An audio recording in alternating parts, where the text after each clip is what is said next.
Hi, welcome back to the continued reading. I'm Patty Blue Hayes, award-winning author of the book Wine, Sex, and Suicide, My Near-Death Divorce.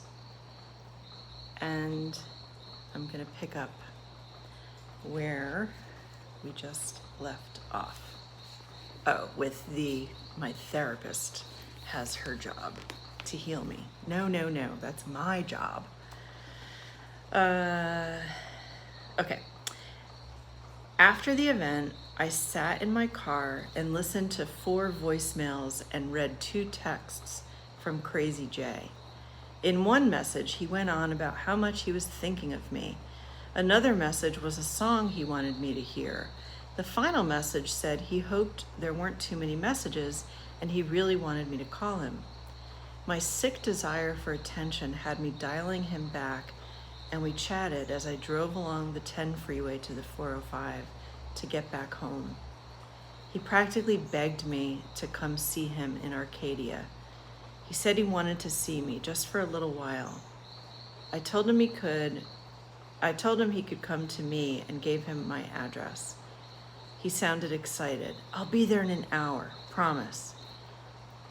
It was already midnight when I got home. I was tired and hoped he wouldn't show up.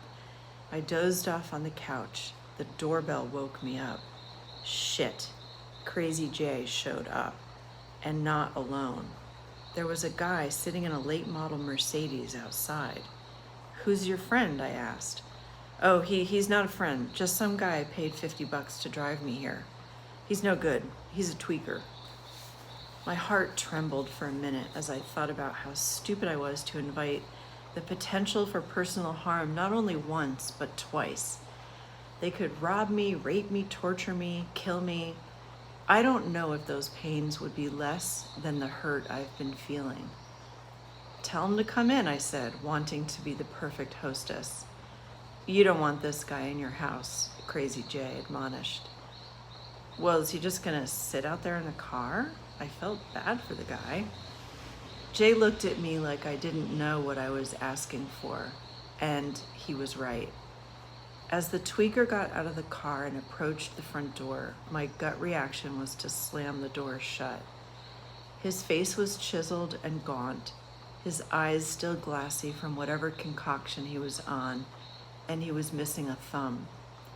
He bowed as he shook my hand as if I were royalty. In fact, I can't be certain he didn't click his heels together. Jay escorted him through the house like an untrained puppy, propped him up on a lounge chair in the backyard, and told him to sit tight. We settled on the couch as Jay fixed up my drug, attention. Oh, I said I wanted to rub your feet, didn't I? He patted his lap for me to prop up my legs. I obliged. It felt so good as he squeezed, caressed, and rubbed away the pain from 2 surgeries and plantar fasciitis. I thought back to when Mark used to tirelessly massage the soles of my feet. Is this too hard? He asked. No, it's perfect. This is heaven. His hands moved up to rub my calves. This is how it is with me. Eventually, if we get to know each other better, it'll be like this all the way up to the back of your neck. He commented several times that his Scorpio sign and my Cancer sign made for very compatible lovers. It had been 2 years since Mark seemed interested in touching me at all. Recently, he told me foreplay felt like a chore. But here was a man, regardless of being gay or crazy or both, who wanted to please me. It was intoxicating. We hugged and he squeezed my back as I breathed the scent from his neck, wanting it to be familiar. Why are you breathing like that on my neck? He whispered in a pleasured tone. I liked that just my breathing affected him in this way. If only it were that easy to just breathe and be noticed in the world. Crazy Jay and the tweaker left without incident. It's late, and thankfully, I'm alone. Thursday, November 4th. Last night I had a sad dream about Thanksgiving. I'm hosting it alone for the first time, and I forgot to put the turkey in the oven. I only have a scoop or two of yams for 20 people, and nothing is heating up properly. The oven isn't working. I'm frantic. I'm walking by a storefront window with a perfectly set Thanksgiving table, like out of Martha Stewart magazine. I'm so sad and tell my friend, that's what my Thanksgivings used to look like. I stare at the perfectly set table and realize I'll never have that again. Later, Mark called at 8 p.m. I do still care, Patty. I'm worried about you. You don't get to do that anymore. He said he's having a hard time sleeping, but I don't feel bad for him. I'm not sleeping either, and I'm shaking and throwing up spontaneously. I don't know, Patty, I just felt trapped. Maybe in a few weeks we'll go talk to the therapist, and I'll tell you what's been going on with me.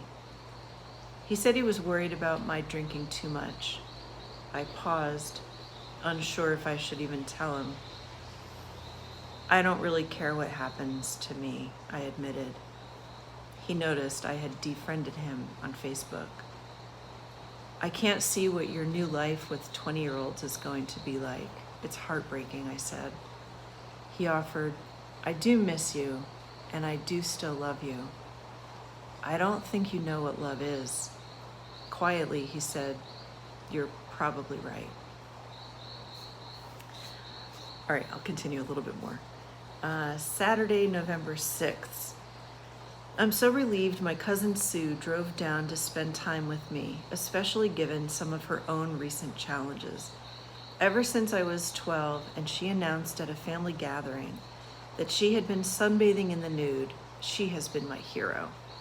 Her life hasn't been without its trials, though. Her husband struggled with alcoholism and was found dead in a van, leaving her with 3 teenage boys to raise by herself. She conquered melanoma and breast cancer years ago, but her recent diagnosis will likely take her life. Stage 4 small cell lung cancer, the same cancer that took my mother within months of her diagnosis in 1991. I can't even process facing the loss of my favorite cousin, so I remain in denial, even though she is bald from the chemotherapy and talks about clinical trials and the painful neuropathy that developed as a result of the toxic drugs coursing through her body. I thought a day by the water would be healing for both of us. After my mother died, I spent a lot of time at the beach, letting the sound of the rhythmic waves soothe my aching soul. Yesterday, Sue and I started with a little lunch at the Sidewalk Cafe, a Venice Beach institution.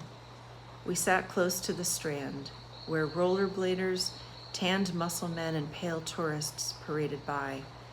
We were fortunate enough to hear beautiful piano music played by a sidewalk performer in front of the cafe. I gave him a few dollars, complimenting him on his gift. We really enjoyed hearing you.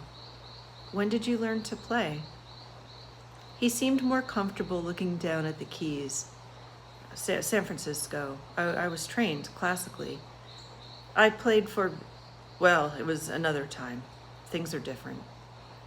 The deep lines carved in his face told a story of the many pieces of his life that fell away from him. I understand how people end up in places they might not have imagined. Things are different for me, too. Even though Sue had nerve pain in her feet, she wanted to push forward. She's only 5 feet tall, but she's always been a strong, determined woman. We walked past the psychic healers, the Jewish shul on the beach, next to the medical marijuana clinic, tattoo parlors, and swimsuit shops, selling Venice Beach t-shirts and towels to tourists.